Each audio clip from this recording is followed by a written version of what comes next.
The only station that shines the light on the paranormal. Paramania Radio.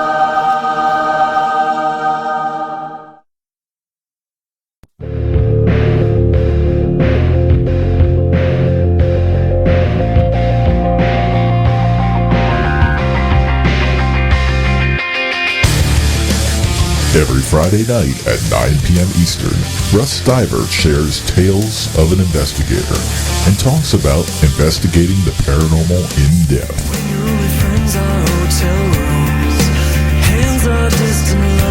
Please join us for Attery's Drain. Are you tired of the day-to-day hustle and bustle? The traffic? The office?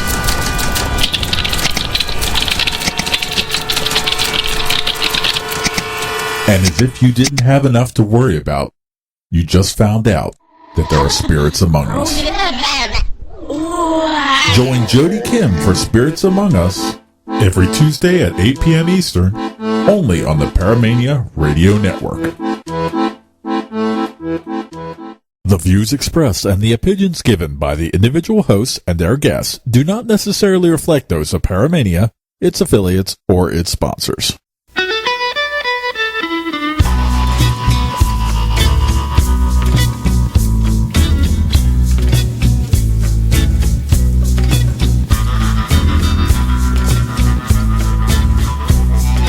Journey through the world of parapsychology by exploring the human mind, the spiritual realm, and all the unlocked doors of the universe. Welcome to The Skeleton Key. Watching her, strolling in the night, so white, wondering why it's only after time. Now the host of The Skeleton Key, Paranormal Sarah. Woohoo! Welcome everybody to The Skeleton Key with your host, Paranormal Sarah. I am very, not to again be cliche, but I'm very excited about tonight. I am not only excited because this is going to be the second show ever of having a guest, which for those of you who've tuned into my shows over the years, I really don't like to have guests on the show, but you guys have demanded and asked, and so I am providing. You shall ask and I shall bring it. And tonight's guest for me is a really cool guy, and I wanted to bring guests on the show that I found to be someone useful in the paranormal field and someone that I utilize as a resource. And, just somebody that is not only fun to listen to, but that you learn something. You actually can have one of those conversations where you look back and you go, gosh, dang it, I love talking to that person. And tonight's guest is going to be one of those people. So we will be bringing him on here in just a moment. Now, today is Monday, March 12th. Hard to believe that time is flying by so quickly, and we're already, a good chunk through 2012, the end of the world. And I'm just, I'm looking forward to the nice weather here in Minneapolis. I don't know if we have HAARP to thank or crazy, global warming or other very controversial topics. But the weather has been super nice. This time last year we had about 4 to 5 feet of snow outside, and you could barely walk a few blocks. And today it was 58 degrees, and I walked in flip-flops up the block to get some chicken noodle soup. So it has been just super awesome. And I will admit, I love nothing more than opening the windows and the smell of earthworms for that rainstorm, on the way, or if it's raining, and just kind of laying back and taking a nap and relaxing. And that's like my favorite time of year. I really miss Missouri's tornado season and having the creepy sky and the lightning and the thunder. And here in Minneapolis, we don't get that so much, but we do get kind of the melting of the snow, and it's just a very short time frame. So I'm trying to enjoy it. So I hope the weather is wonderful wherever you are. I know it's just been ridiculously warm all over the country, which is kind of strange and unusual, but, we'll take it. We'll see what it brings for next winter. So I want to give an introduction to our guest for tonight. If you are not following me on Facebook or Twitter or joining me here on paramaniaradio.com, where you can drop down the episodes for the future and see what's, coming up, then you don't know that tonight we are going to be featuring Patrick Burns. Now, for me, I met Patrick back in 2008, and it was my I had known of him simply because as a forensic psychology student, I had watched a lot of court TV.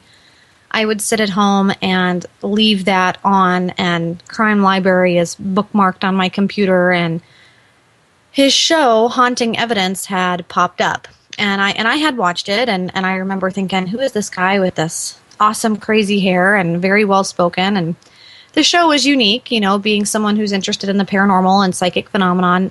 Haunting Evidence was a really great show, and it was on way back in the day.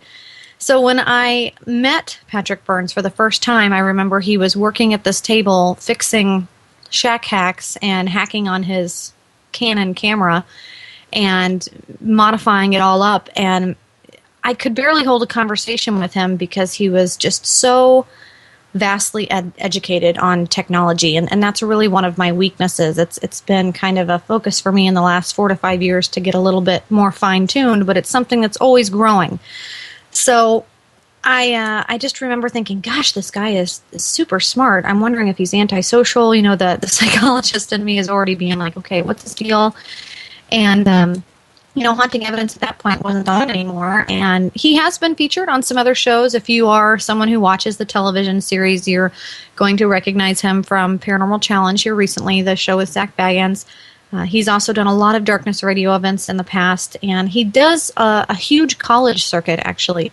He lectures on a lot of different topics, and is just a very, very educated dude. He's one of those people, and I maybe have 5 or 6 in my pocket that whenever I'm doing grant research or, someone sends me a question and I'm trying to expand on it and I hit a speed bump and maybe I want a different perspective, there are certain people I go to for certain things. And Patrick is one of those people I keep on hand for audio questions, for photography questions. He's a fellow shutterbug. You'll always see him with his camera equipment. And what's really interesting and I find unique is typically with people that are on TV, they start off as models and actors, and then they get on TV, and then they, their moment of fame is, rolls under the carpet, and then they decide to go into production. Patrick actually has a lot of production experience, and so whenever his show was done after 3 seasons, he went back to what his passion has always been, which is working behind the camera. And he has a lot of experience for the audio equipment and the photography equipment and things like that. So I think that's what's helped him look so professional and relate things so well on TV is that, he's done this for years and years and years. He does a lot of his own production stuff. If you, checked out the Facebook, I posted his reel, and he does everything on his own, which I love people that have the ability to do that. They can edit their own audio, they can shoot their own video, they can edit everything together, and they're just, a jack of all trades.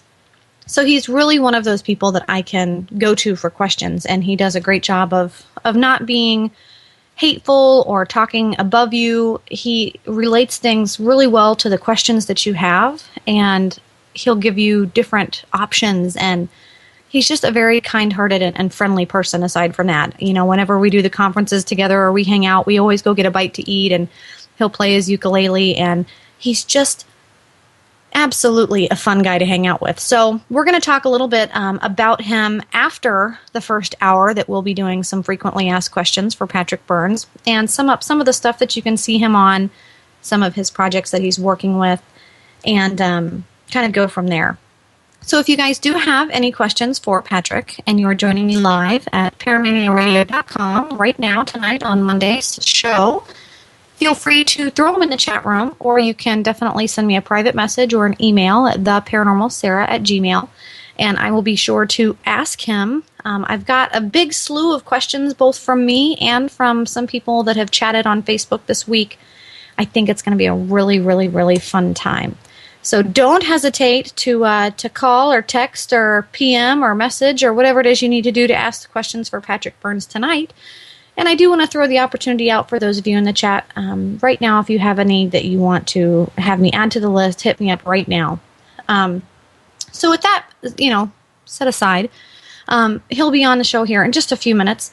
And I wanted to let you guys know that you can check out more about Patrick Burns at Patrick, spelled normally, and #Burns.com. I'm going to put that in the chat room. I was really amazed, actually, to go on his website because, of course, aside from knowing him for almost 5 years now, I wanted to see what he put on his own website and, what he really thought was important about himself. And when reading his bio, I learned quite a bit, actually. So you can go on there and check it out. But again, some of the things he's best known for is starring on TruTV's, or formerly Court TV's, Haunting Evidence. He also travels the country with his beautiful significant other, Marley, and they do all kinds of fun stuff. And you can see him at conferences and college tours all over, and he's been on so many different media outputs. It's not even funny. Everything from CNN to Hollywood Insider to Entertainment Tonight. And when you put all that aside, again, I just have to mention that he's just a fun, kind-hearted dude that's very well-spoken, very professional, and very educated in the field. So we're really excited to have him on the show tonight and to just ask him some questions and introduce you to Patrick Burns if you do not already know him. So I think he's actually with us now. I feel his presence. Patrick, are you there? I am here. You have channeled me successfully, Sarah. Are you there? I can feel your energy. Great. I'm so excited. I'm so excited. I'll admit you'll have to go listen to the archive. I kind of talked you up a little bit and let people know how you and I met and the funny circumstances that we've had and we've got a slew of questions for you tonight. But I wanted to give you a few minutes to maybe introduce yourself and tell us what we absolutely need to know about Patrick Burns. Well, I caught a little bit of your lead in there. It sounds like you've already gone over the basics. My tenure on Haunting Evidence, some of my other media work. I've been doing this, full-time hobby / career for. I like to tell people I'm in my third decade now. I really got started in this full force about 1999, and so that gets me into the 1990s, and then the 2000s, and now we're in the 2010s. So yeah, how else can you spin 12, 13 years in the field in 2-3 decades, right? You're not that Sounds more old, impressive Patrick. than it You're is only that way. 25. But it's weird when you think about how fast time has flown. It doesn't feel like it's been that long, really, but that's a long time. I know. That's a long time. Yeah, it really is. Well, I got in on the ground floor of this before it was the cool thing to do, and before everybody and their mother had a paranormal research group out there. When I look back and I reflect back to when I was first getting started out, that a lot of people didn't know what a ghost hunter was. My first media piece that I did for the local media in Atlanta, which was in October of 2001, the lead-in, the anchor person let it in. She's like, believe it or not, there are actually people that go looking for ghosts. It was such and I watched that clip now, and I'm like, yeah, I guess 10, 11 years ago, it was kind of an unheard of thing. A lot of people weren't really aware what we did, and that this counterculture really existed. Of course, it was much smaller back then. But ghost hunter was not the nomenclature household word. Yeah, that it is today, certainly. So things have definitely changed over the last decade. Absolutely. I think that's something we've mentioned on the show before. Is how it's funny how it went from kind of that post-'80s Ghostbusters to a decade where it was extremely taboo. And if you said you did anything paranormal, you were automatically a demon, conjurer. Oh, yeah. And then once the TV shows kind of picked up on it, it's, like you said, it's now the very trendy, cool thing to do. So it's definitely evolved in its own way, I think. So what we're going to do is I'm going to hit right in. I'll be honest, Patrick. I threw it out to those people on Facebook and Twitter to send me some of their questions. And, of course, you always get those cliche questions, the scariest Right. places and all that jazz. But we're going to head right into some of the thickness of what it is that you do, because really, I reiterated to the people listening that I have maybe 5 or 6 people that I keep in my pocket for when I'm doing grant research, or if I'm really stuck on something and I need an educated, perspective. You're one of those people I reach out to. So I think if anyone gets an opportunity to just listen to you speak on what it is you're passionate and educated on, they know right away that you're a great resource in this field. So I want to throw some Oh, questions out that I you're too kind. thought, no, I'm not. I'm telling you. I just, it's very few and far between. I feel like you have to kind of sift through people that are going to tell you what you want to hear, through the people who are going to, just Sure. tell you on their experience, which, people talking on their experience is to be expected. But I love it when someone says, well, in my opinion and in my experience, however, this is what some theories are, and they can kind of branch out, outside of themselves to give you a lot more to go on. And you're definitely one of the people that has the ability to Absolutely. do that. So I think that's Oh, what thank you makes you very such a much. great resource when people ask about what it is to be a skeptic. I think that having that questioning attitude, it's not a negative thing. It's a really great thing for the field. So Oh, it's I want a people really to. great thing, and It is. People, they it think is that a it's great thing. a negative thing. Yeah, it's a four-letter word to a lot of people in the paranormal skeptic, and it automatically conjures up images of disbeliever. And to be fair, many people whom are referred to as pseudo-skeptics, the cynics out there, that just dismiss and poo-poo everything, have labeled themselves as skeptics when they're not practicing true skepticism. True skepticism is very methodical, very scientific. Utilizes the scientific method extensively, and unfortunately, we've run into a lot of people out there, some pretty big names in the skeptic movement that brand themselves as skeptics, but they really don't practice true skepticism at heart, and think that if it hasn't been established by science now, it doesn't exist. This is a problem that we have. It's almost, and the other problem that the skeptic movement has is there's a lot of people out there that brand themselves with that term, and I know people who are true skeptics that shudder, when they hear about people like people out there that claim that the moon landings were hoaxed. Well, I'm a skeptic of the moon landing conspiracy, or the conspiracy of the moon landings. I'm a skeptic, so you've kind of got extremes out there. You've got true skeptics, and then you've got the cynics, and then you've got the extremists on the other side that think everything's a conspiracy and the government's out to get us. And even in the face of rational examination of the evidence out there, these people are still in denial. And I've started to really begin referring to myself in a lot of my presentations, as opposed to a skeptic, which does have some negative connotations associated with it. I've started referring to myself as more of a rationalist, which I think is a really good term to describe what it is, because I've had, of course, numerous experiences. No, I can't scientifically substantiate it, but the amount of empirical evidence that we have about this sort of stuff is, quite frankly, overwhelming. You can't simply dismiss every experience and explain everything away as nonsense or non-paranormal. I've had enough experiences. I've looked at this. I've examined the evidence that other people have had, and of course, had my own experiences as well.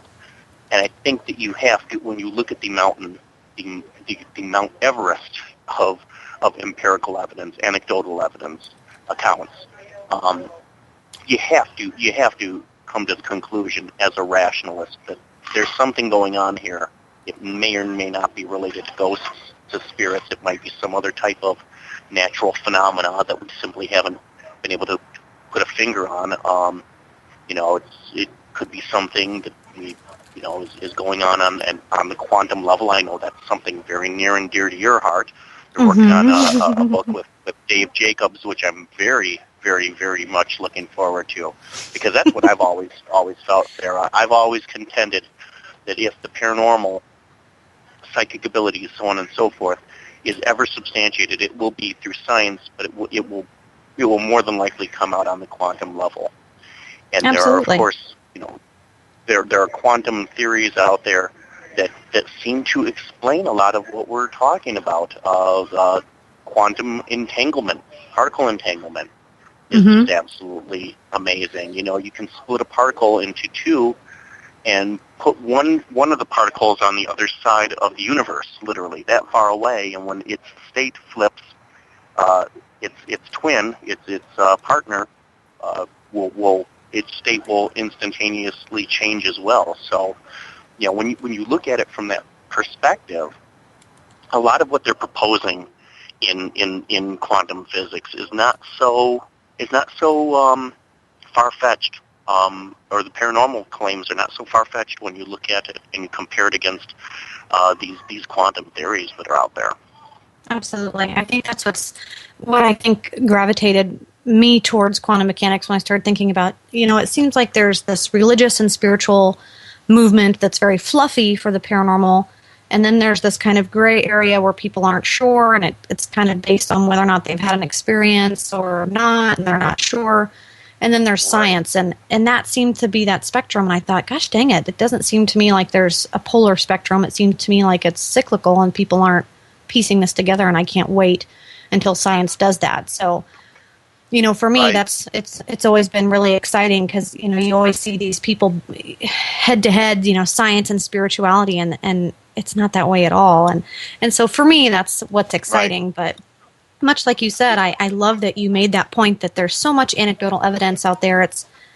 There comes a point, I think, in your life where you're going, okay, I may or may not have the scientific method, put in place for what people are demanding of my paranormal evidence, but how many coincidences make a fact? And what is it that it, maybe it's not going to be something that fits so fine-tunedly into your, set way of measuring, because this isn't something we measure on a physical way.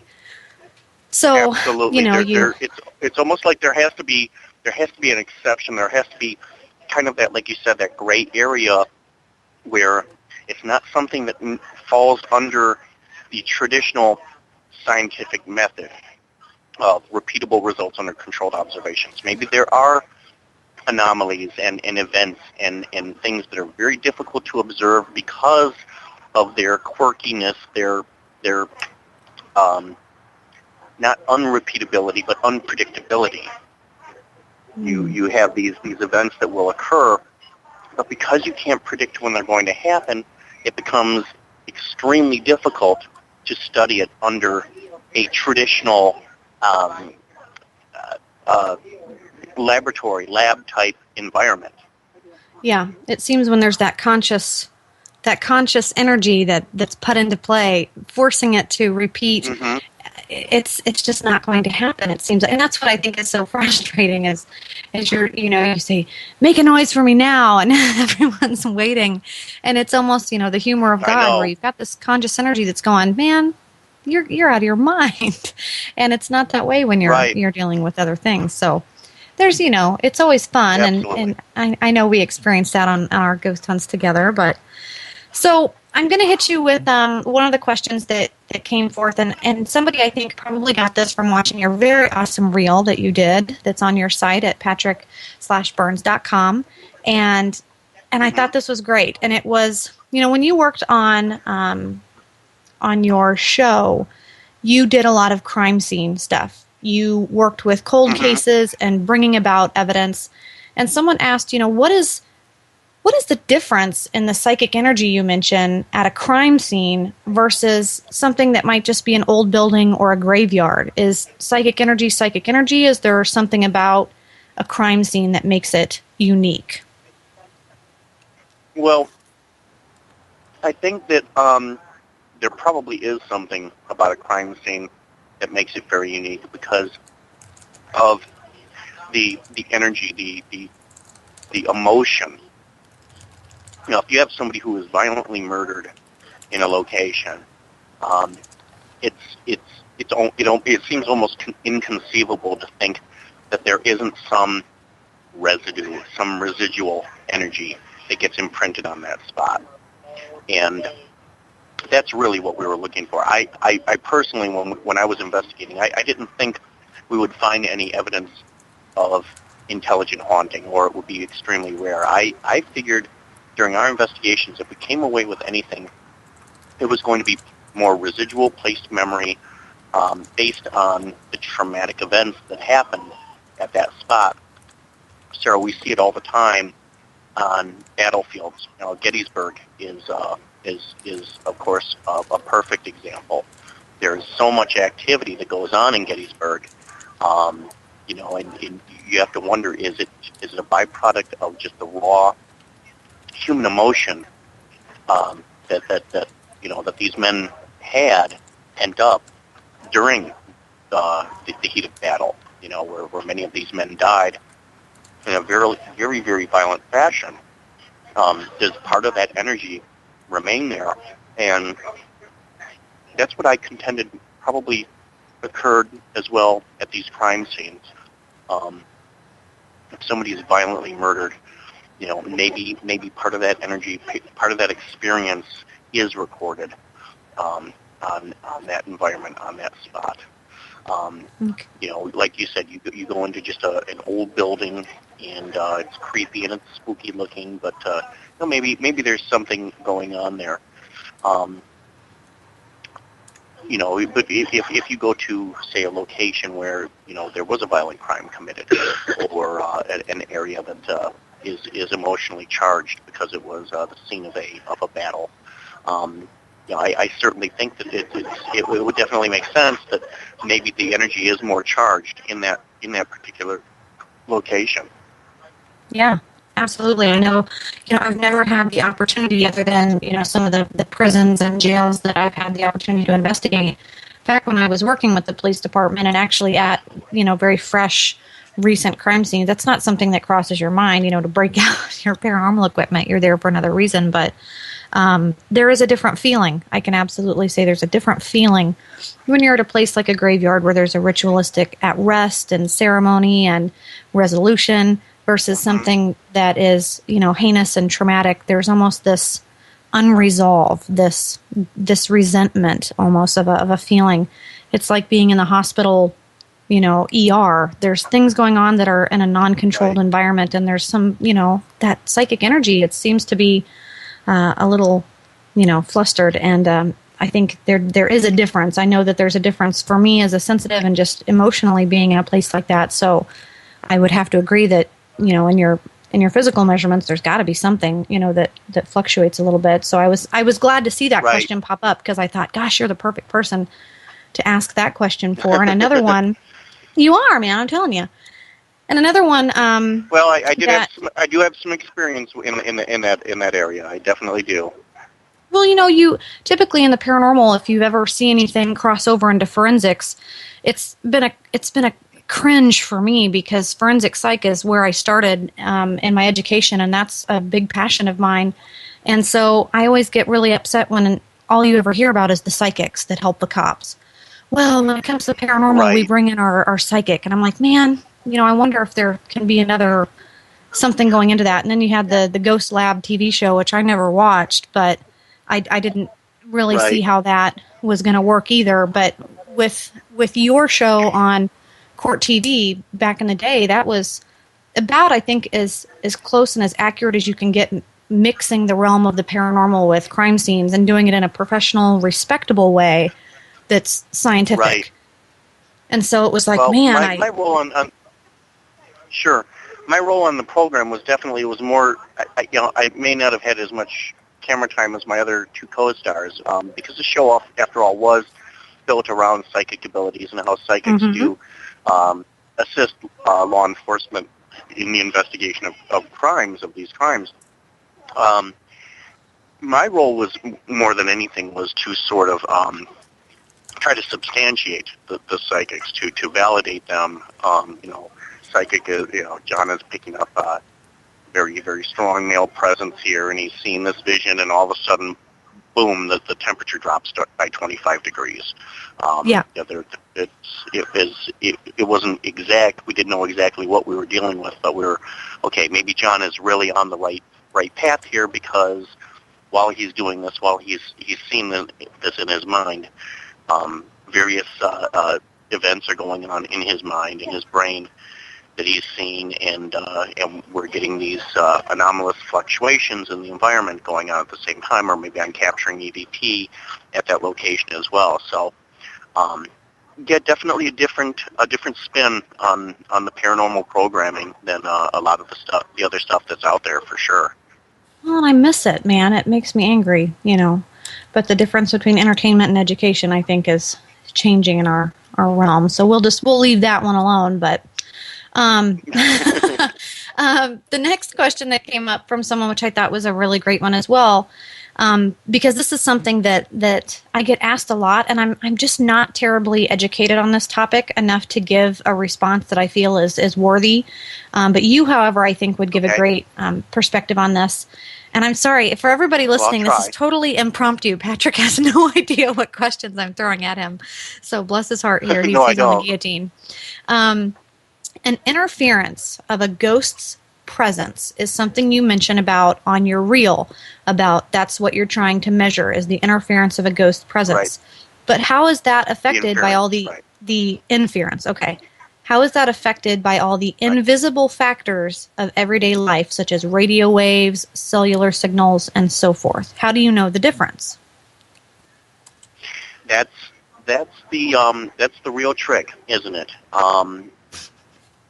If you remember my rig that I worked with on Haunting Evidence, I actually used 3 thermistors. I had 3 thermal sensors set up that were measuring ambient air temperature, and I typically would arrange them in a triangular pattern, and never more than say 5 feet away from one another at any one given time. I would place them usually at the crime scene, usually if at all possible, on the exact spot, usually where a body was recovered from.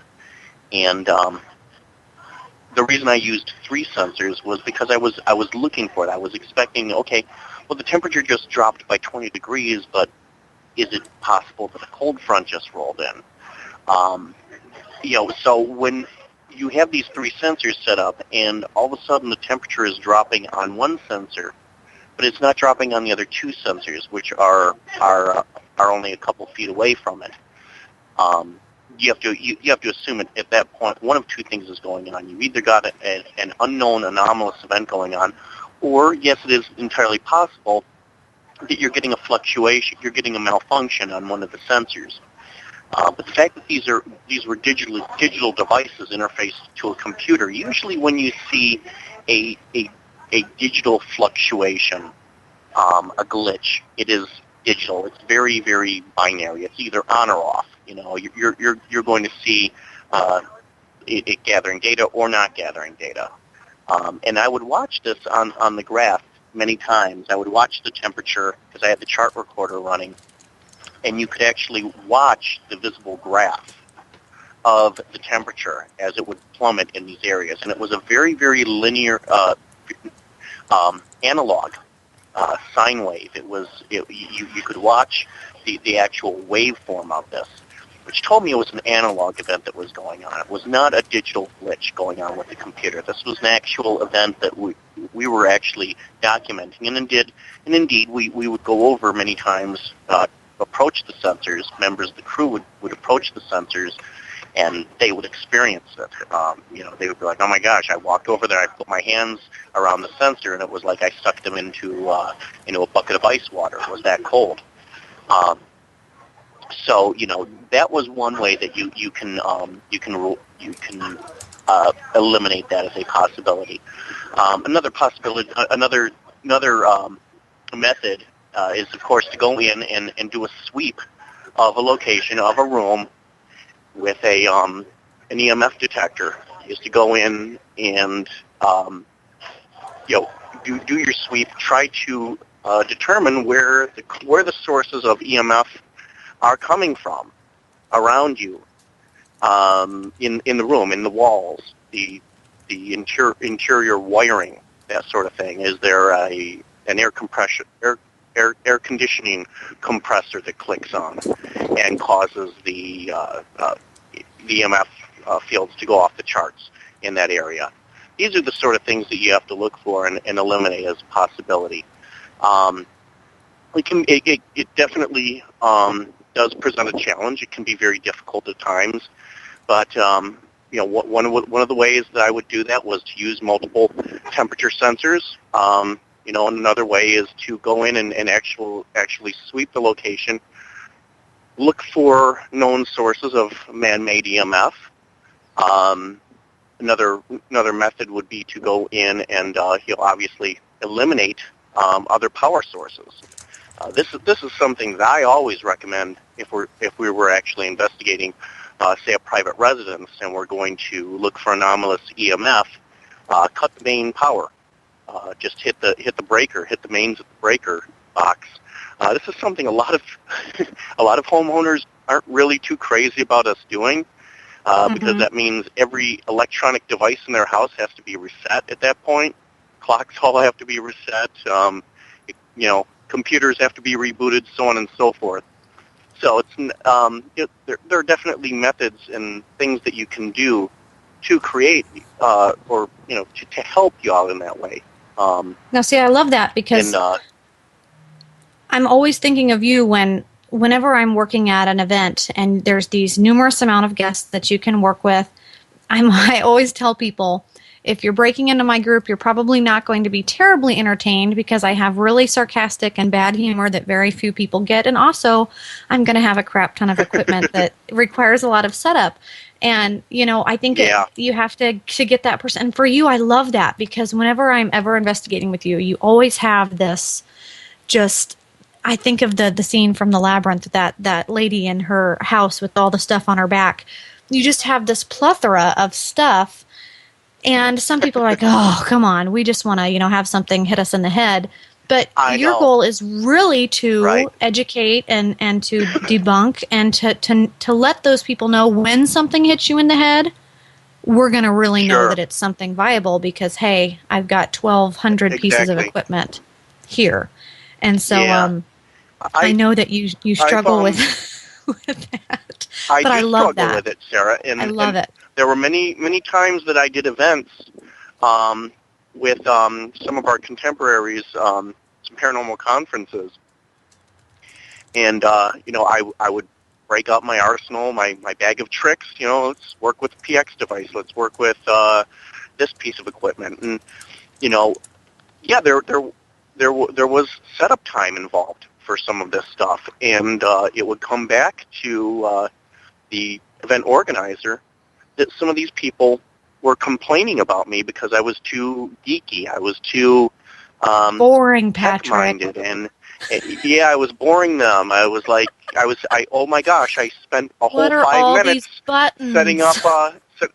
setting up my camera, and people would the organizers would come to me and they'd say, you're a good guy, Patrick, but that's not what these people want. They just want to do their own thing, and it was very frustrating for me to hear this feedback. I'm like, then it was explained to me. They were like, Patrick, you got to realize these are not paranormal investigators. These are at the majority of these events. These are people that watch the TV shows and they want to see what they see on the TV show.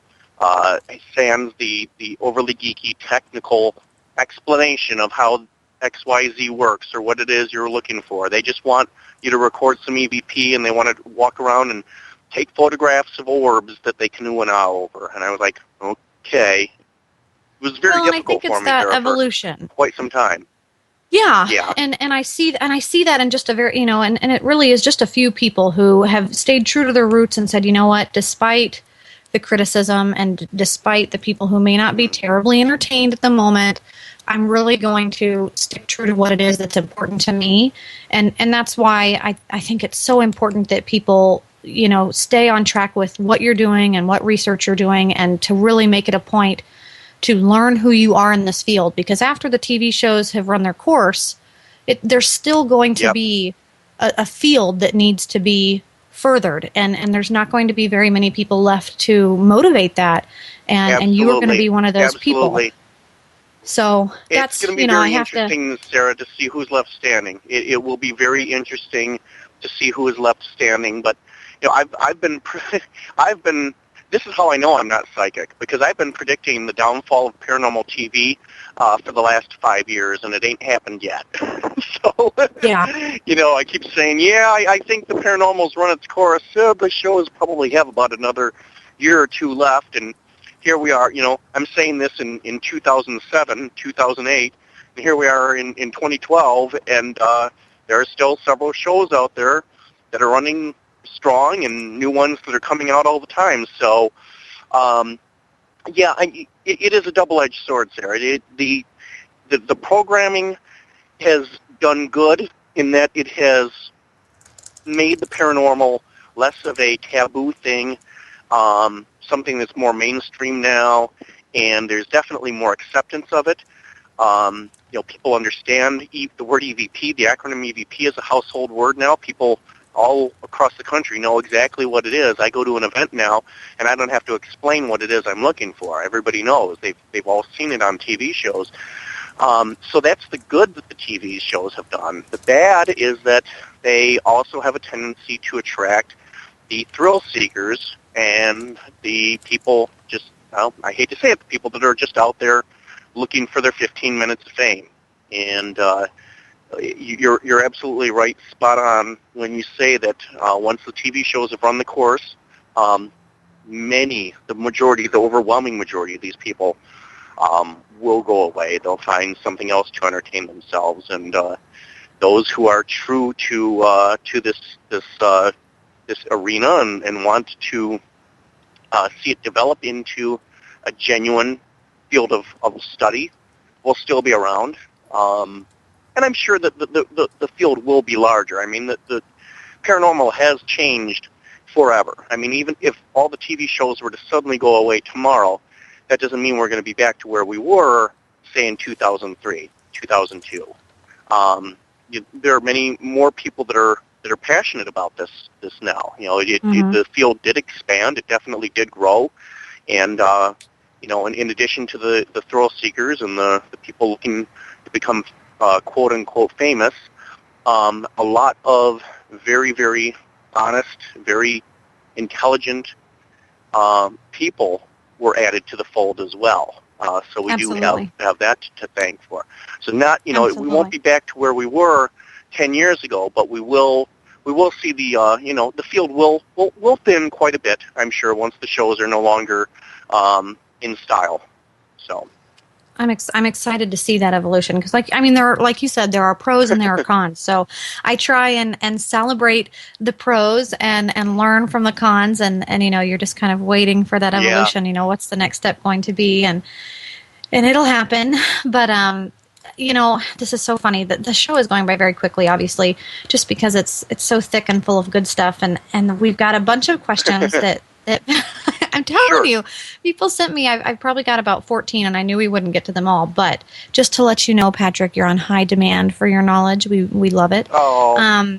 You are. Thank you but so much, I'm going to be selfish, because for those of you listening, if you didn't know, this is the Paranormal Sarah Skeleton Key Show. So I get to pick and choose from the questions I liked. So I'm going to do that. One of the ones. You go for it. One of the ones I really thought was great, and this is just because you and I share a passion of photography. I paid for my associate's degree in full with photography, and I love how people can capture something through a lens, and it can tell a story, or it can be completely 2D, and the difference is not the camera, it's not the equipment, it's the person and how they're seeing the world. And there's something about the psychology of that's always been fascinating to me. And your photography is beautiful. I can't do landscapes. That's just something I've always struggled with.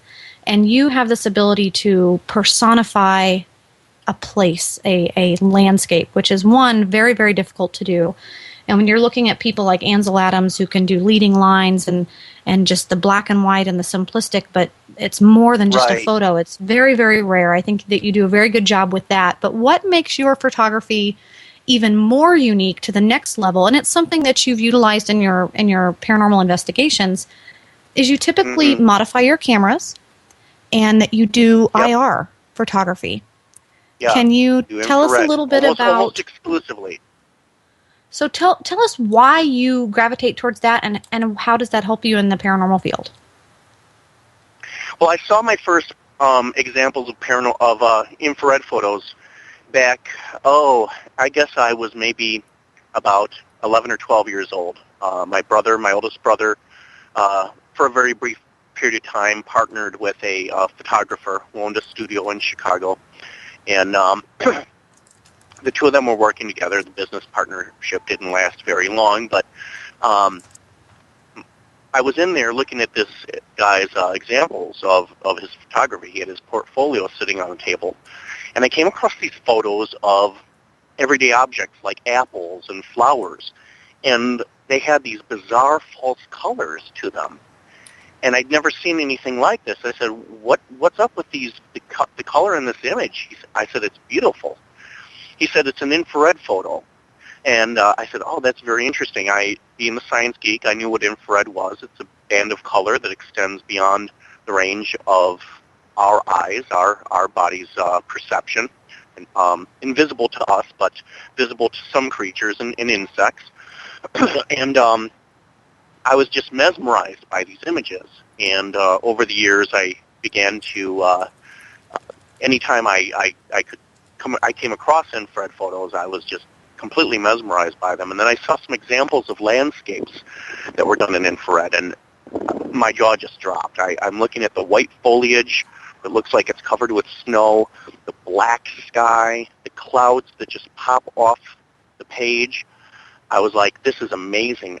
I said, cemeteries would be the coolest subject to do an infrared. And, we're talking late 1990s. I'm thinking, maybe someday I'll go out, get a camera, buy a few rolls of infrared film, and go around and shoot a cemetery. And if anything looks cool, maybe publish it as like a coffee table book or something. Even if I self-publish it, it'd be kind of fun to do. So I put this on the back burner. This was an idea that I always had in the back of my mind, and thought, maybe someday I'll get the chance to do this. And then I learned that people had started modifying digital cameras, digital SLR cameras. Turns out that all digital cameras are infrared sensitive. They're, in fact, more sensitive to IR than they are to the visible band of light, to the point that they have to put an infrared blocking filter into the camera, also known as a hot mirror, that reflects the IR and passes the visible light. Some resourceful chaps about a decade or so ago figured out, if we replace that infrared blocking filter with an infrared passive filter, we can have a digital camera that will allow us to shoot point-and-click infrared photos. And I started reading up everything I could about this, and the modifications and the procedures that needed to be done, and what cameras could be modified easily, and put this on my wish list of things that I wanted to do in the paranormal. And for the second season of Haunting Evidence, the producers came to me and they said, well, good news is, Patrick, we've got a little bit of a budget to work with this time around. What are some pieces of gear that you would like to incorporate into your arsenal this year? And of course, very top of the list cool. was things like a thermal imaging camera, which they did get. I didn't use extensively, but I did have one. I said, but I also would like a digital SLR camera that has been modified to shoot infrared bands of light. I said, here are the cameras that are good for this modification. Here's the company that will do the modification for you. And sure enough, a couple weeks later, I had an infrared digital camera in my hands, and played with it extensively while we were on location. And my producer said, hey, you want to hang on to that for a few weeks? I said, sure. He said, yeah, well, just bring it with you to Aruba in a month when we were there filming the Natalie Holloway episode. So I had this camera at my disposal for a full month, and I got my wish. I went down to Oakland Cemetery in Atlanta and started shooting a bunch of infrared photos. And at that point, inspiration took the helm and just ruled me at that point. I was looking at the results I was getting on the LCD, and I was just very inspired at that point. And you got to realize I have no formal training in photography. I've no clue what I'm doing. Really. That's what I love, though. That's what I love is it's improv, and you can really tell it's led by your passion. I think, I'll be honest with you, your photography has given me really high hopes of some places, because you've gotten there before I have and taken these awesome photos. And I was thinking, like, in my head with the Stanley, of course, and seeing The Shining and having this image before I had ever been for the first time in 2007, and thinking, this place is going to be out in the middle of nowhere, and it's going to be, just gigantuous and haunting. And your photo of the Stanley Hotel is one of my favorites. And of course, that's what just that eerie, you almost have like a Midnight Syndicate playing in the background when you look at some of your photos. And then you roll up and there's, a KFC and and a Taco Bell just a few hundred feet. And you're like, gosh, dang it. But the way that you capture these places, you wouldn't, the formal training has nothing to do with it. I think that your images are fantastic. And it was great to go from thank you. Seeing your stuff, which you can buy and it's available to purchase, but also then to go on an investigation with you and seeing you use that, not just for the hobby and for the photography, but using it to capture entities. Because like you said, it's covering more of a spectrum that the visible light to us as investigators, we're not able to capture. Right. So it's a tool, and it's just a really great way, again, of how people use these tools for, what an electrician might be using over here, a photographer is using over here. And it's, you've really brought that in. I love it. I love. So I'm glad you hit on that. For those people listening, if they have any questions, be sure to get a hold of Patrick. He's great on his photography, and check it out too. You'll just have your mind blown. Now there's a few other questions that are really, really awesome. I'm going to butt in and again be a little selfish here. One of the questions I had for you, I know, right? How dare I do that? Okay. But it's one of the show, questions, right? It is. Well, I mean, some of the questions, we had, and you don't have to answer these, but just to hear some of the questions that were awesome. Someone wanted to know how you felt about the ghost apps and how that's affected serious paranormal investigators. Someone wanted to know how you felt about odors and smells, because you never have that, and if we'll ever have a smell-o-vision. Someone waned to know why they get as many it's difficult to smell-o-vision, right? We don't have a smellometer yet. I know, not Bill yet. Chappell, see if he can make me one. Exactly, that'd be the best tool ever. I'd so use that every day.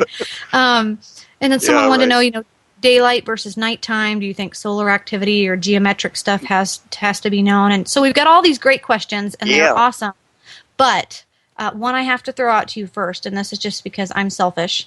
I want to know if you can give a brief recap, because this is something I would totally ask you in private, which we'll be seeing each other shortly at the very famous Phenomenology event coming up shortly.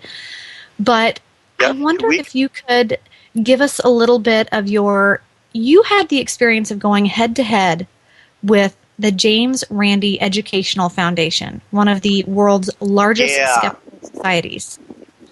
Now, I didn't know that.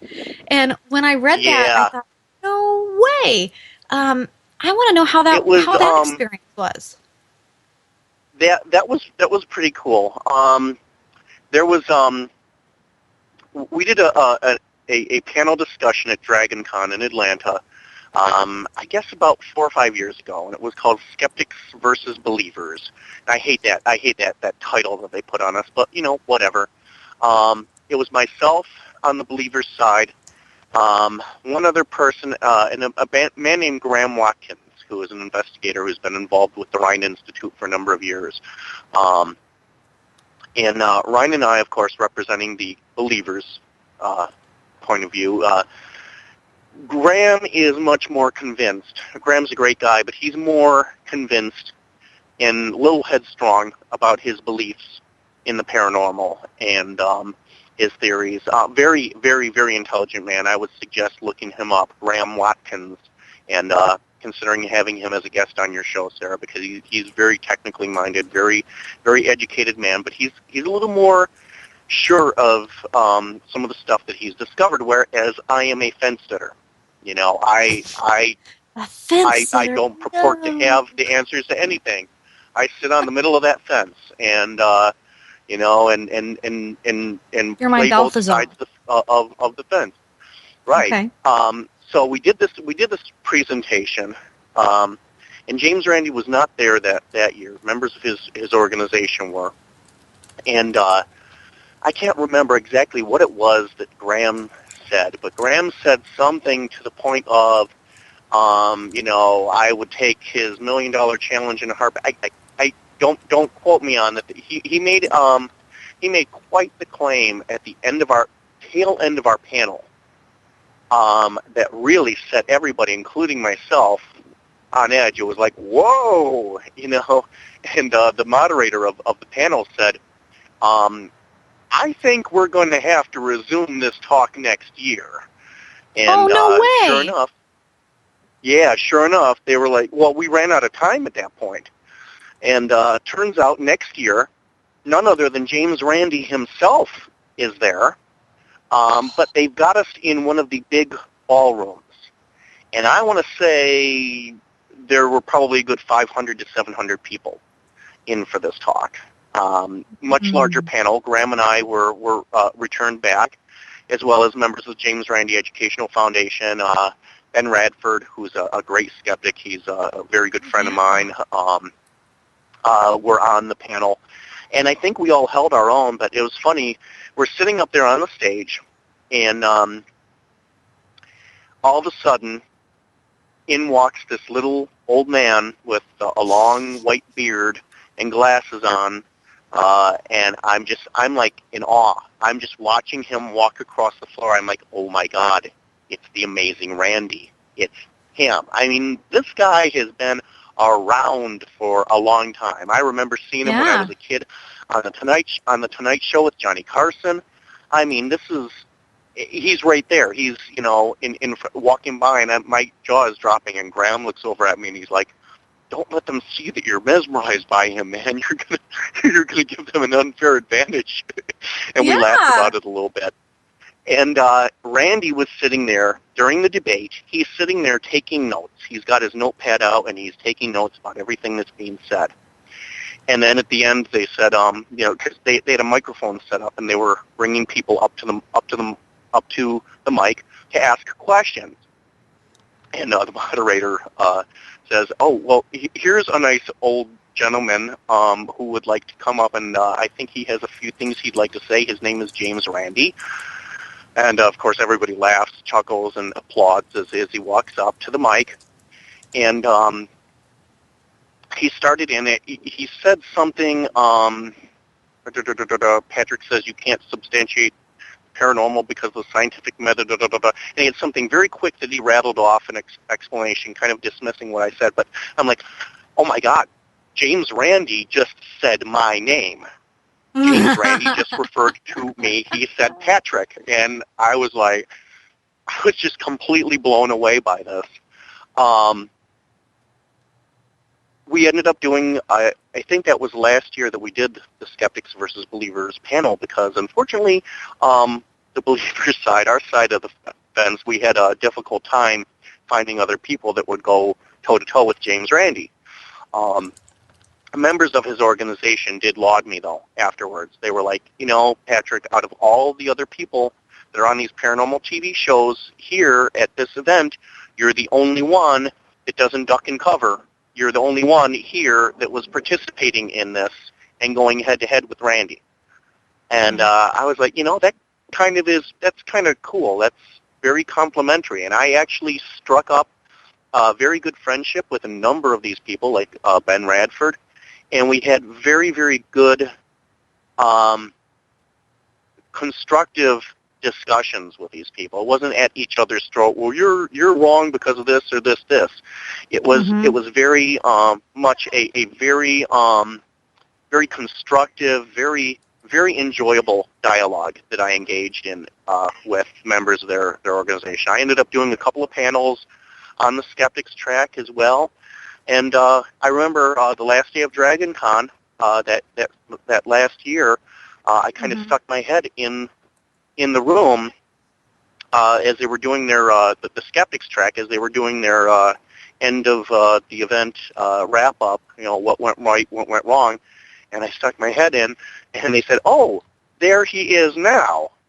And no. I kind of like swallowed, and they Your applauded sphincter me. tightens up. Oh no. Oh, Exactly. that's They turned awesome. around. They were like, "Patrick, we were just talking about you." And James Randi said, "Indeed we were." And everybody laughed, and they applauded me. They once again, they thanked me. They said, out of all the people here, you're the only one that doesn't run and hide behind your quote unquote contractual obligations to the network. You talked with us. You answered questions. You took the hard questions. You didn't dodge questions, and I won a great deal of respect from these people for doing so. So it was that was my big warm fuzzy paranormal experience that I had. Well, I think for anyone who has a true good intention and passion to see this field grow, they can appreciate someone who is like yourself, that's willing to take both sides and to be respectful. That is something that I think is really, really important, when you can remove yourself from your own personal vendetta and be able to talk in an educated way without, getting your vitals up, and have a good conversation. We can sit out on the patio at the Stanley and look at the mountains and just talk, and you come away from the conversation thinking, "Oh gosh, I learned something." And not only that, but you mentioned a very important small fine print that I think is important, that I reiterate just on my own small tiny soapbox, that when you are watching a panel that is predominantly people who are on a television or a network, or who are in any way under a contract, you have to be aware that they can't be extremely honest or impromptu in some of their answers, because they're obligated in some way, shape, or form to a certain answer. Yeah. So, and that's one of those things that, I hope that people can understand, that they're not always going to be able to tackle how they really feel about things. And you are in a really unique position, not only to be an educated person, but to be able to speak to a wide demographic, but also you're not obligated, and you do such a great job of telling people how you feel, and then keeping it open to different opinions. So it's a rare thing. I did definitely have a unique opportunity in that my contract for my first 2 seasons of Haunting Evidence was very, very unrestrictive. It was a very small contract. There wasn't a whole lot in there about what I could and couldn't say. So I talked at great lengths and great liberty about what happened on the show, because I had nothing to hide, Sarah. Nothing. Yeah. I never pulled the wool over anybody's eyes. I never presented anything other than what was actually going on, and I like to joke when I do my presentations now. I like to say, maybe this is the reason I no longer have a TV show. Maybe maybe if I had fewer morals and I had less integrity, maybe I might still be on TV with the show, but not to say that my other contemporaries and peers are out there faking evidence, but I think everybody has seen at least one instance of something on a television program, without mentioning names, that they looked at with a great deal of skepticism. But I never did. I never fabricated anything for the camera. I sleep very well at night, knowing that I always maintain my integrity as an investigator, because I never got into this field to be on TV. I was in the right place at the right time. It was a happy side effect of getting in on the ground floor before this really exploded. So I have always been able, I have always talked at great length and liberty about what happened on the show. And if I don't have an honest answer, I don't know what happened, I say I don't know. But I will tell you this, the show and the producers had absolute integrity.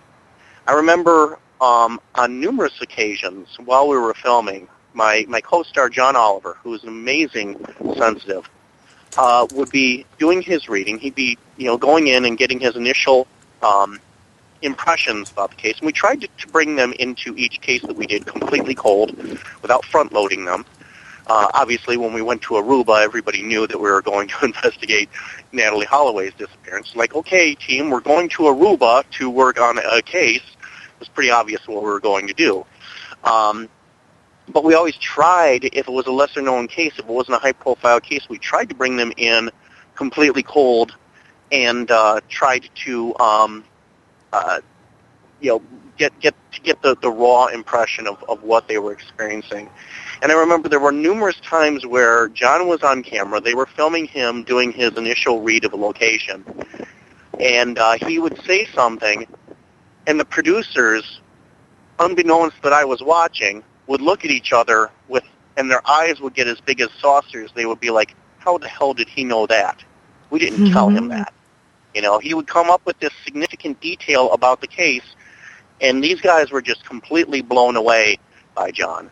So my BSO meter was finely tuned. I was looking for any signs of anything that was being presented other than it was. I wasn't going to be involved in anything that compromised my integrity. I would have walked, and I think they knew that. I had higher standards than maybe some other people might have in that situation. Well, but and like I never. Go ahead. I was just going to say really quickly. I never saw anything within the scope of the program that ever caused me to doubt that there was anything funny going on. So, I'm very proud of that distinction.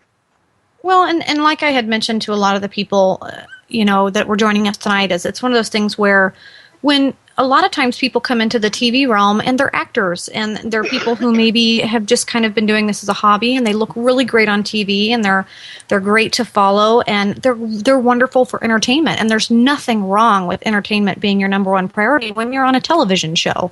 But what's been really interesting about you is that I think it's very easy to see just in your energy and your personality and listening to you speak that that's not always your number 1, 2, or even 3 priority.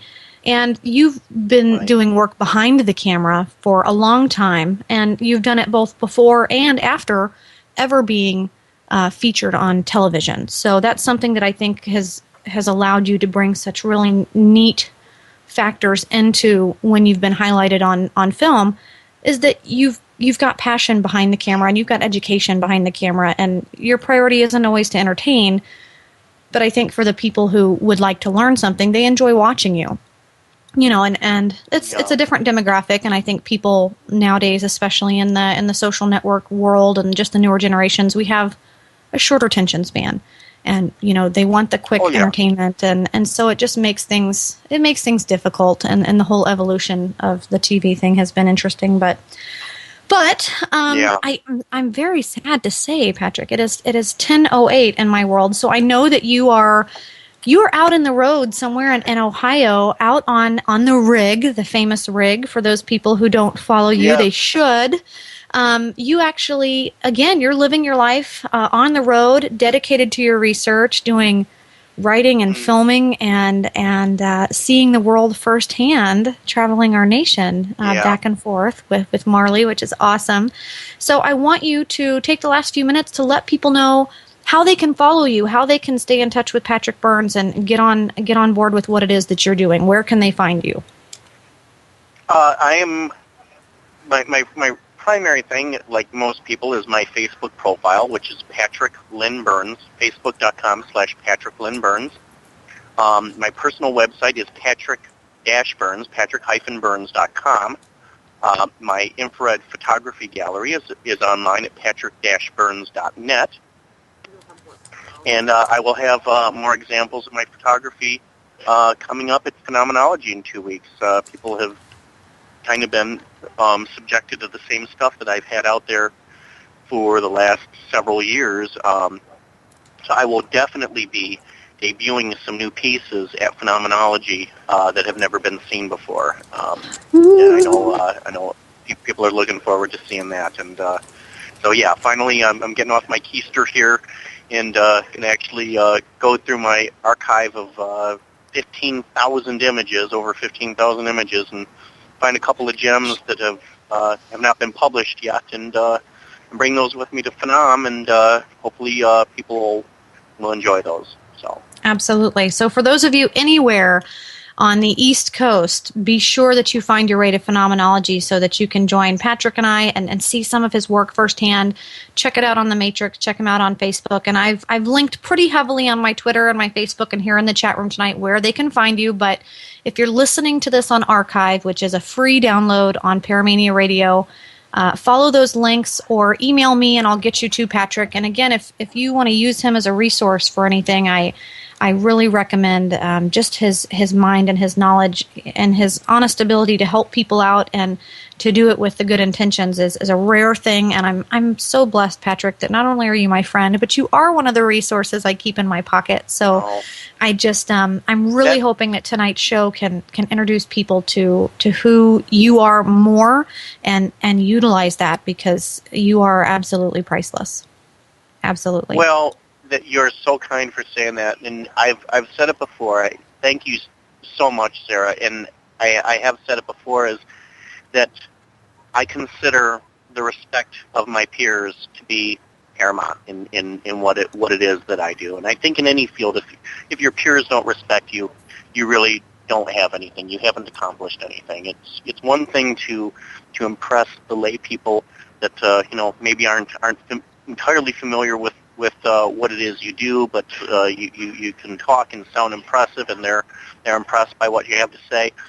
If you can impress your peers and gain mutual respect from your peers, that's all you really can hope for in any endeavor that you undertake. And the fact that you say that just means worlds to me.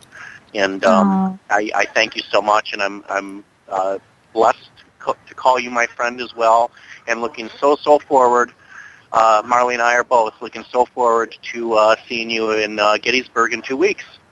Yep, Phenomenology. We're going to be there having barbecue and investigating some of the most historic and renowned paranormal hotspots on the East Coast, and it's going to be a ball. So, Patrick, I'm going to let you go, get back to your meal, and tell Marley we all said hi, okay. And be expecting people to haggle you online for sure, because I know that they will.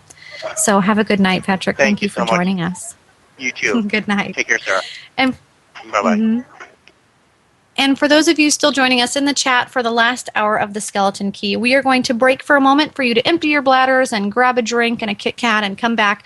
I'm going to attempt to tackle in a very meanderly kind of way some of the questions we didn't get to from Patrick tonight that came in from the chat room, and you'll get my opinion on some of those. So be sure and join us back here after the short break here on the Skeleton Key with your host, Paranormal Sarah. The Skeleton Key with Paranormal Sarah will be right back in just a few moments.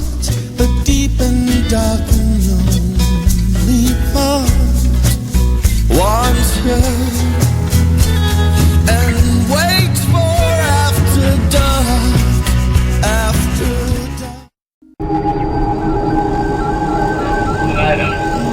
Join us Tuesdays, 9 p.m. Eastern, 6 p.m. Pacific on Paramania Radio, as we take a walk down the dark path of spirit attachments, hosted by Jenny Stewart and Lisa Phillips. There are many that walk among us, and some that want to be.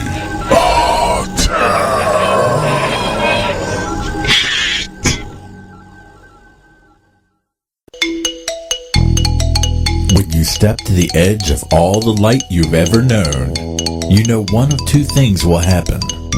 Either there will be a stone under your foot, or you will be taught how to fly. Learn how to fly with Mama Lisa Phillips for Mama Lisa Cares.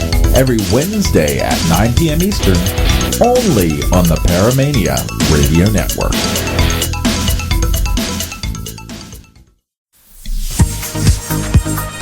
Hey, no demons or ghosts, just the UKPN host bringing you their para-retro music show. No tarot cards or runes, just boogie-worthy tunes from the smoothest lads you know.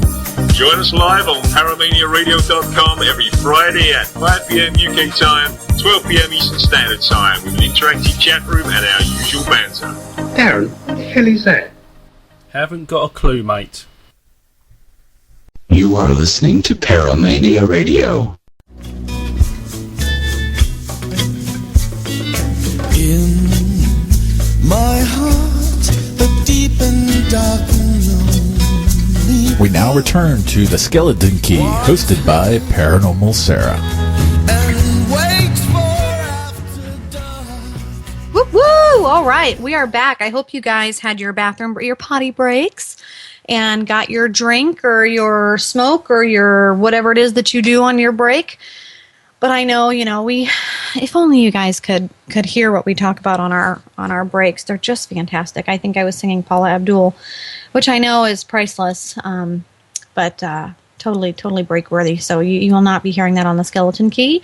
You might catch that at the karaoke we'll be doing here in a few weeks at Phenomenology in Gettysburg, Pennsylvania. If you weren't here for the first half of the show, I'm giving you the shame finger. Shame, shame, shame. The first half of the show tonight on the Skeleton Key was a dear friend to mine and great paranormal researcher in the field today, Mr. Patrick Burns. You can check him out on his website, www.patrick/burns.com. And from there, go to all the awesome Matrixy links and find him out online. He's got crazy wild hair, extremely good energy, and he can play the ukulele, if you didn't know that, a fun Patrick fact. But he will be joining me at Phenomenology. Now, I will be there doing a headline lecture on quantum parapsychology, as well as doing some readings, some hypnotherapy, and probably be getting a tattoo, who knows, and eating a lot of barbecue, a lot of clam chowder, and doing a lot of investigating. So Phenomenology is always a really fun event, and just extremely excited. We always have a lot of fun. And I hope to see you there, and if not, let's see, it's March, April. There's going to be a lot of conventions coming up. This is my year off. I tell people every other year. I do 1 year where I do a lot of lectures and I get out quite a bit and interview and that kind of thing. And then the year after, I kind of stay in as a recluse and I really work on my my education and my degree and my grant research and my books and all the different things that I'm working on. I am writing a book with Mr. Dave Jacobs, who will be with me doing the lecture at Phenomenology. He's an amateur physicist and fantastic dude in the quantum field. So he's been helping me bring the parapsychology into the quantum mechanics, and it's been pretty fun. So anyway, I'm excited that you guys are still here joining me in the chat room at paramaniaradio.com. If you're tuning in on an archived show, you just get to hear the stuff. But if you're joining us live every Monday night, you get to chat, which is really fun. Because, wow, I've had way too many Kit Kats. I just feel the energy coursing through my veins. But at the chat room, it's fun because you get to ask questions, you get to be hateful, you can debate, you can bring up points, and we can talk back and forth. It's very fun. So I want to get to some of the questions, and I hope people aren't offended because I just had a slew of questions come in whenever I posted on my Twitter and my Facebook for people to let me know what questions do you have for our upcoming guest. And people sent all these fun questions in, and we didn't really get to a lot of them. So I'm going to throw them out there, and I want you to ask yourself this question and how you would answer it, and then I will attempt to give you my opinion answer. And one of the questions we did not get to is that Patrick actually does a lot of work with EVPs. On his reel and on his website, he states, in his opinion, that EVPs are some of the most compelling evidence to capture. Now, we were going to ask some of the common facts or mistakes or theories behind EVPs from Patrick's perspective, but I think I've mentioned before on the show that EVPs are one of those things that, for me personally, I love EVP evidence when you get something back. However, I am both lazy and very constrained for time. So I don't always utilize EVPs because, one, I don't utilize audio filters. About the only thing I use whenever I'm cleaning up an audio file is Audacity, and all I do is reduce the noise. I don't put any other filters on it. I don't enhance anything. I don't do anything other than cut it to about a 30-second clip. I always do about a 30-second clip, no matter how long or short the EVP is. I don't put any captions on it. I don't allude or suggest anything prior to giving it up to evidence, and I don't haggle with it. Typically, I send that off to the people that I work with that I find do a really great job with that. If I feel it's something absolutely, worthy of great evidence for maybe a resident or something like that. However, I'm kind of picky. I'm kind of a hateful, B word when it comes to EVPs, because if it doesn't say Sarah and I can undeniably tell what it's saying to me, I kind of throw it out. I'll be honest with you. I have been and sat on countless investigations where you're hearing EVPs that are, and I don't know what it sounds like. It sounds like a rat running in his wheel. It could be anything. And you have 500 different people saying, oh, I think it says this, or I think it says that. And, at that point, it's like, well, we don't even know. Because once somebody puts out their opinion and other people hear it, then it's suggestive. Then it's polluted. Then it's influenced. It's no longer viable evidence in any way, shape, or form. If you, at least in my experience, if I'm working with a team and we have an EVP that's not crystal clear, I ask people to have a pen and paper. And we sit in a group and we go through the EVPs and you write down what you think it said. And if more than 80% of the people agree with what it said, then I'll go ahead and put that as a caption for evidence and say this is what the majority of our group believed this was saying. However, it's open for interpretation. And I hate that. I don't feel like that's a classical piece of validating evidence. For me, I want it to be like, stop recording me on your recorder. Like, I want it to be responsive. I want it to be a type A. I want it to be active. I want it to be intelligent. And I want it to be clear. And I kind of talk to the spirits that I investigate with, and I'm never, derogatory or offensive. But I talk to them the same way I talk with children when I'm teaching, or when I'm, talking with MRDD patients. I don't think that you're stupid. And so I will say, you need to be clear. You need to utilize the energy in this room and respond to my question intelligently to where I can understand what you're saying. So then that way we can communicate efficiently. And I don't think that's offensive. I think it's very clear, and I think that it lets them know, hey, we can't jack around. We need to, get it together. And spirits do. They respond very well. If you give them rules, like the same way with people who are having hauntings, and I say you need to lay out ground rules. Listen, this is my house. I moved into this property. I am on a lease. I have signed a mortgage. This is now legally my property. And if you are still residing here in the spiritual realm, that is fine. But don't jump out and scare me. Don't pop out in the shower. Don't reach into my hair like the darn Ring movie.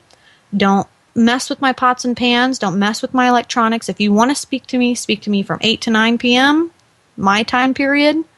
Look at the clock. Mess with my TV. Leave me a note. Do something. And I make it pretty specific. And typically they follow. Really they do. They just need someone to speak to them like an adult and respectfully and give them some guidelines. Because if they're trying to communicate, they're trying to communicate. And they just don't know how. So if you give them guidelines, it helps everyone kind of get on the same platform. But EVPs, for me, I do think are extremely awesome evidence when you get something that is straightforward. Where it's like, Grandpa, are you out there? I'm here, and I'm reaching out to you, and I want to know, are you with me? And you get, Sarah, I'm here. And you don't have to filter it. You don't have to interpret it. It's just, it's heart-wrenching. You really, it's one of those pieces of evidence that nobody can take it away from you. It is so validating and so meaningful that sometimes I kind of feel, even with video and photography, with the visual pieces of evidence that you can get, hearing a voice is very meaningful. So I would have to agree with Patrick Burns when he says that the EVP can be some of the most validating pieces of evidence. However, I'm very picky and I'm lazy, so listening to hours of playback is not always in my interest. And I also don't utilize the RT recorder, the new real-time EVP recorder, because I don't know how anyone else feels, but being someone who works in the psychology field, I am perfectly aware of how my body interprets information. And when you are in a fearful state and your vitals are high and your adrenaline's pumping and you've got different chemical makeup, you're perceiving the world around you a little differently. So when you're fearful and you're scared, you are physically reacting differently. And you're not always logical or rational. So when you're sitting in the death tunnel at Mansfield out under a full moon by yourself with a real-time recorder that says, "Get the F out," and you hear that, it is terrifying. I don't care how good you are at centering yourself and taking deep breaths. When you hear that, you can't help but feel your heart, blow out of your chest, and you want to just instinctively get, the heck out of there. So I don't really like to have the RT, the real-time recorders around, even though I do admit they're extremely convenient. So check those out. If you are someone who loves EVPs and you don't mind sitting and listening to hours on hours of audio and you have the time to do that, by all means, I suggest that is a great route to go for evidence. And for those of you in the chat room, I'd love to hear what you think about EVPs, because electronic voice phenomenon has been something, around for centuries for people working with electronic devices and getting manipulations, and it's a great way to communicate. I even have one of the old school tape recorders. I know, cassette tapes. What in the heck are those? Where I was doing a past life regression and I recorded it on a little lecture recorder, and you have, I said centuries, for millions and millions of years, the Egyptians have been using EVPs. Man, I am losing it. I am telling you guys. I'm sorry. I'm so sorry.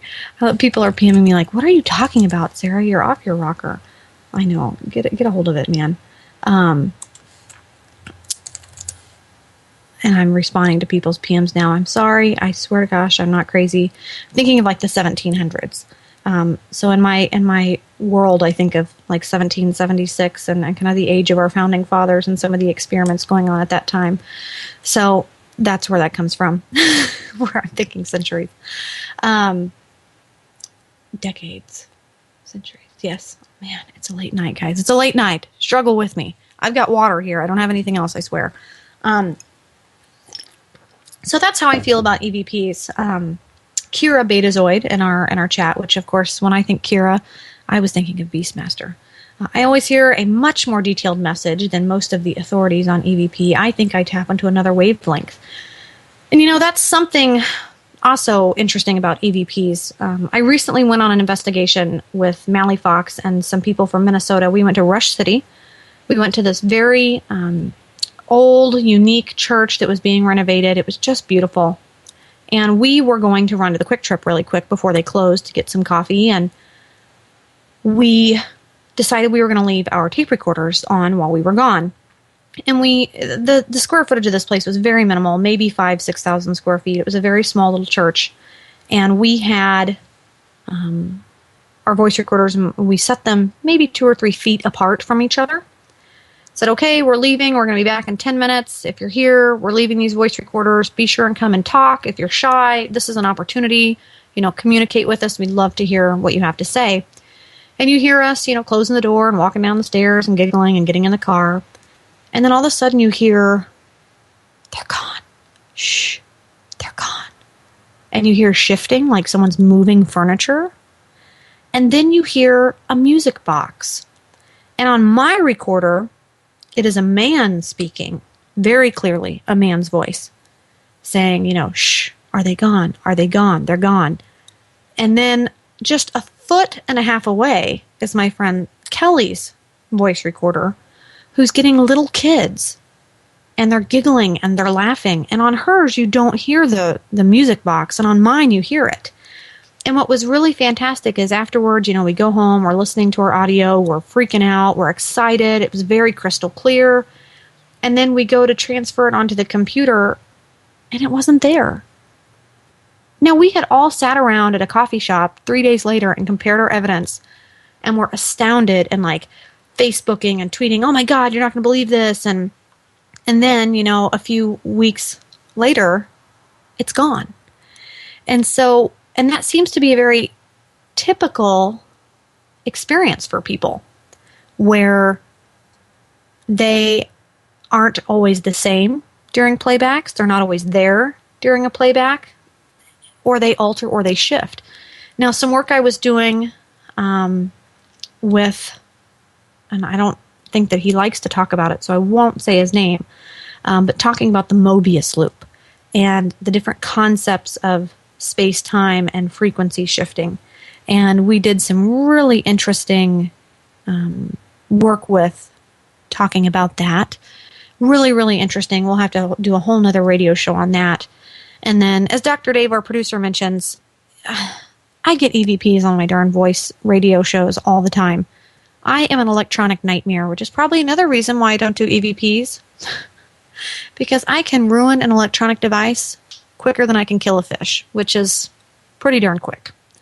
So, next question I want to get to is, how often do you use an audio filter for EVPs, and what does an audio filter do? What are the benefits?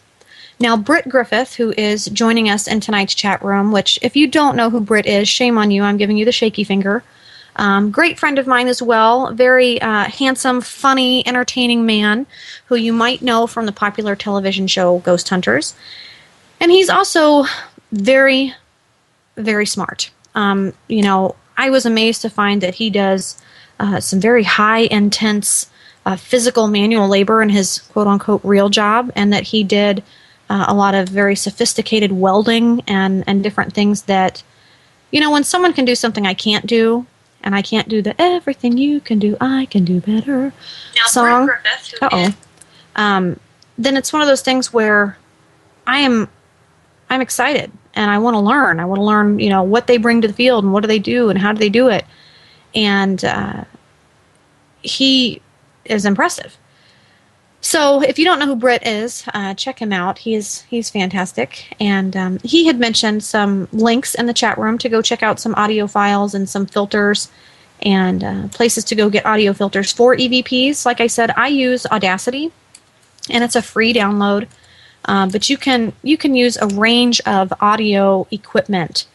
For me, my boyfriend is a musician. We have an entire setup in the home of studio, and gosh dang it, I'm trying to deal with the darn chat room. It kicked me out, and now it's doing all kinds of weird stuff. But anyway, you can download anything from Cakewalk to Acid Pro to whatever kind of audio equipment you want to use. It starts very simple. You can, do something even on the digital voice recorders. They'll come with their own equipment, their own programming. You can just, utilize a disc and plug it in. So it just kind of depends on where you're at. It depends on where you are in your electronic world. For me, I'm very minimal. I don't like to do anything that requires too much work because, Lord knows, if I can't recreate it the same time every time, I know from my research it won't be consistent, so I'm really not interested in it. It has to be something that's easy, useful, efficient, and Sarah-friendly, which I'm still on Photoshop 4. So for those people who are photographers, you'll understand I'm minimal here, people. I'm minimal. I don't do anything more than what I need. So, moving, I am Pookie Boo, for gosh sakes, Dave. What is going on? I can't, the X chat is kicking me out. I'm Pookie Boo. Those people trying to get in touch with me on the darn chat. X chat, you're fired. How about that? Take that. Okay, next question. I'm going to stop messing with the darn chat room. I'll just be Pookie Boo for the rest of the night. Can you give us a brief recap of your experience going head to... Oh, we already did that question. Dang. That's what I get for skipping around. Okay, the next question was from Tanya here in Minnesota, and she had great question. With all of the ghost apps via Droid and etc., what kind of impact do you think it makes on the serious para-investigators? You know, I struggle with this. I'm going to be real honest with you, and we get this a lot whenever I'm doing workshops for people that are first-time paranormal investigators, and they come up and they go, gosh, I got the Ovilus, the iOvilus, and I've got the ghost radar, and what do you think?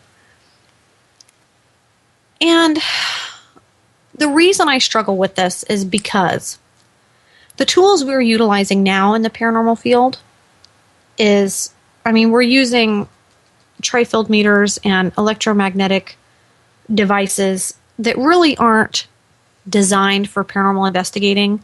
We're using them to measure a manipulation in energy. Now, for people who believe that you're dealing with a spirit that is a conscious energy that can manipulate intelligently any piece of equipment that you're using, whether it be as simple as a dowsing rod or as complicated as a Frank's box or a ghost box or an Ovilus or a Geiger counter or whatever it is that you're using, why wouldn't it be able to manipulate a piece of equipment like a cell phone and an application on it? It's difficult for me to answer that question because a part of me says, well, we don't know the limitations of what spirits are capable of. We don't know why some can move furniture and others cannot. We can't understand why, if they're wanting so badly to communicate, why they only do it randomly and they can't be recreated or validated. Is there some law of the universe we don't understand on the other side where they're not allowed to do that? They get a one-time shot. Your cell phone is not a measuring device. It's not anything other than used for entertainment. But at the same time, people are going to say when their TVs flicker and their lights flicker and their microwave shuts off, that that's a sign of paranormal manipulation. Well, when your phone is randomly spewing out things that coincidentally actually make sense to what you're saying, who's to say that that's not being manipulated? And that's the question. Who's to say? I don't believe there is anyone at this point who can say one way or the other. However, I don't consider it in Sarah world what I call Class A evidence. If someone comes to me scared in their own home and they want validation that there is or is not something to be frightened of, just because their phone is spewing off things like get out and crazy and smash, I'm absolutely not going to say that that's Class A evidence of anything. Other than, that's interesting. What we'll do is we'll see if we can get some supporting evidence for that. So, and again, some of the creator of a lot of those applications is the same creator for the equipment you're watching on the television shows and the equipment that you can buy at these conferences and things like the Ovilus. It's the same person who's influencing a lot of these pieces of equipment. So, again, you kind of have to wonder where the line of entertainment comes in. Because even on the Frank's box and even on the Ovilus, it says for entertainment use only. So on your show, it's just, it's rough.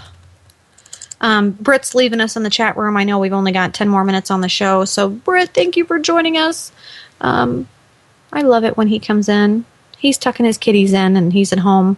He doesn't get home that often, so we're excited. Enjoy your time, Britt. We'll talk to you soon. But I think that's a great question. I typically will answer who's to say, but what I would recommend is not using it as a primary piece of equipment to use. I just don't feel like that's a responsible thing to do as an investigator, so don't make a habit of it. But it is entertaining, and I kind of leave it open-ended. So, there's that. I don't think it impacts the serious para-investigators any more than anything else that's ridiculous in this field does. For those who are serious, they're going to remain so regardless of what outside influences might skew the view of the majority. Number 2, all of us investigators have run into an odor or a smell without smell-o-vision. We as investigators cannot prove the phenomenon. Your thoughts on how and why? I think that's a really great question. And we actually don't get a lot of questions about the different smells. Hold on. Typing something in a darn PM, people. I love it when people PM me on the chat. However, it's difficult. But anyway, as far as using olfactory sensory, your olfactory nerves, your nose, your sniffer, your smeller, any of that, it's just as important as any other sense. I often will joke to people, my sense of smell is probably my most fine-tuned, efficient sense of all of my 6 senses. And I can smell a burrito from 3 miles away. I can smell my food and tell you what spices are in it. I don't think I could live without my sense of smell. So for me, that's something I actually do use on an investigation, and I will list that in my Excel spreadsheet of the things that I mentioned. What are the smells? What are the sights? When I close my eyes and I listen, what am I hearing? What is the environment giving me? And the thing is that all of our senses work together. So for you to not pay attention to it, it's kind of ridiculous. I think everyone should be utilizing their olfactory system when they're at a paranormal investigation, because tale as old as time will say that if you're in a negative, demonic situation, you smell odor and very bad smells, and you're going to be smelling, sulfur. And, that's never absolutely been verified. But I can tell you in my experience, typically when there is a very bad stench or a smell, it's almost as if in a very natural biological setting, when you're near a poisonous animal that's very bright colored, or you have an animal like a skunk who gives off a very nasty smell, it is almost a warning where it makes you nervous. It makes you feel like you should evade the situation. So for an entity to give off a very strong, pungent, negative odor that makes you uncomfortable just right from the bat, it would make sense why that's associated with negative entities. And it makes sense to me biologically, so it's something that I do take into consideration. And very sweet smells, cigar smoke, perfumes, things like that that are residual energies. It's very interesting to me that those remain, because I've smelled that person. Gosh, that's exactly what my grandfather smelled like. Or, I can smell the cigar smoke, or I can smell when you're out at Gettysburg on the battlefield, you can smell the gunpowder in the air. And I think it's interesting. And measuring it, again, is very difficult to do. We have different tools that we've tried to use. I'm trying to think of what his darn name is. I'm going to look it up really quick. I can't remember his name. Gosh, poop. I can't remember his name. However, we were at Old South Pittsburgh, and I was talking about wanting an ion particle tester so that I could look at the different chemicals like dopamine and serotonin in the air that might be affecting people's judgment at a paranormal investigation. And he had mentioned the odor measurement of air quality testing that he's utilized, as a home inspector for different odors and gases, and that they do have tools that they use to measure odors that remain in a home, monitoring the different quality of the air, volume, odor source measurements, and different things that I really didn't understand. But they take whole air samples and Typically, it's in like a 10-liter gas sample bag, and then you take it to a lab, and they dilute it, and they do all kinds of different things. It would definitely be very difficult, I think. So I don't know if there's an easy, quick way to measure smells and odors and air quality, other than our smoke detectors and things that we utilize on an investigation. But as far as odors go, I think it would be difficult. But I love, again, that's something that I give on my list to anybody that's on my investigative team, to go through the checklist and mention, what are you smelling? What are you seeing? What are you feeling? What are you hearing? Please list, the first 10 things that come to mind, and to write it down without having any suggestive anything given to them by anyone else. So, good question. Great question. And I think it's definitely something people should be paying attention to. The last question I will tackle before we end the skeleton key for tonight's show is a question that, we get very, very common question, and I love it.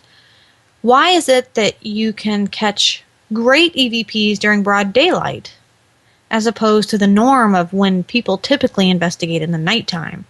Is there something geometric or solar activity or some phenomenon attributed to why people think daytime versus nighttime is better? It's funny, I think that this is a really great question, and I think that it's a really important question because so often, especially on the TV shows, people are going out at night. They're waiting till the witching hour and all of these, superstitions and all that jazz. When really, there's a few reasons why people think it's better to investigate at night, and I'll tell you some of the very first reasons why I investigate anytime versus, why we typically do it at night. The very easy answer is, when it comes to your senses, if you've ever had the opportunity of tasting something blindfolded or listening to something while blindfolded or wearing, earmuffs or your headphones, whenever you seclude your other senses, it is amplifying almost your other senses in a physical sense.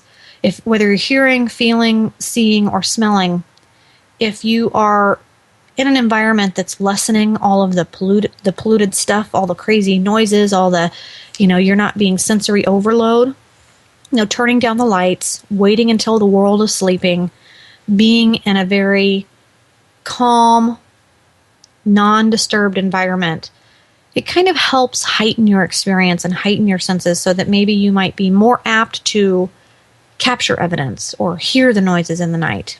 Obviously, it makes it difficult if you don't have the ability to, turn on the lights and see what's going on. You have to be very familiar with your environment, but it is great for just secluding your senses and being able to stay focused, okay? Another thing I'm reading, somebody sent this to me because people were talking back and forth on the different theories of mustering up energy. That this idea that energies or ghosts or spirits have to gather or generate energy to manifest, that it's easier for them to do that in a lunar phase than it is in a daytime phase.